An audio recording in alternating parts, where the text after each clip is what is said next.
I want to make sure that our dues serve and protect our members through transparency and accountability. If elected as treasurer, my goal is to serve all members, put my training and knowledge into practice, and help others organize at their school sites.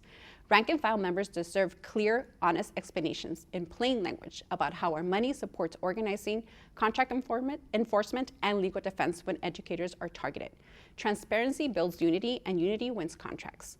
Our dues should also reflect classroom realities. That means prioritizing contract enforcement, member representation and defense, and school site organizing. Early career educators, out-of-classroom educators, substitute teachers, itinerants, and special education educators shouldn't be left out on their own.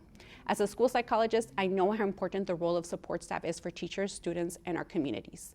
I will fight to meet the needs of our members. A treasurer must also be accountable to members. That means answering questions, welcoming scrutiny, and treating dues like what they are: educators' hard-earned paychecks.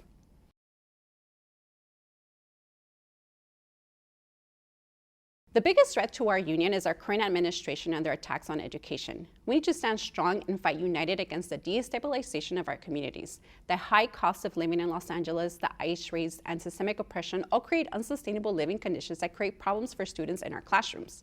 Students who fear their parents will be kidnapped off the streets, families that are struggling between making rent, buying food, or accessing medical care, and unstable working conditions. All of these seemingly unrelated problems create chronic stress, which impacts learning directly. If students are not in the classroom and can't learn, this impacts our job as effective educators.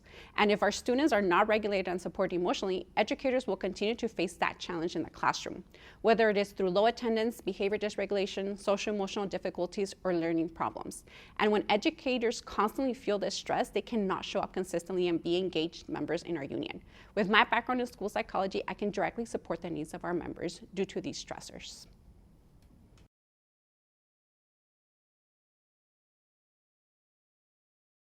The best way to unite our membership is by working directly with members so that we all understand that we, each and every single rank and file member, make up our union. Members who feel heard and included, who feel like their voice matters and their concerns are addressed, are members who feel like they belong to our union.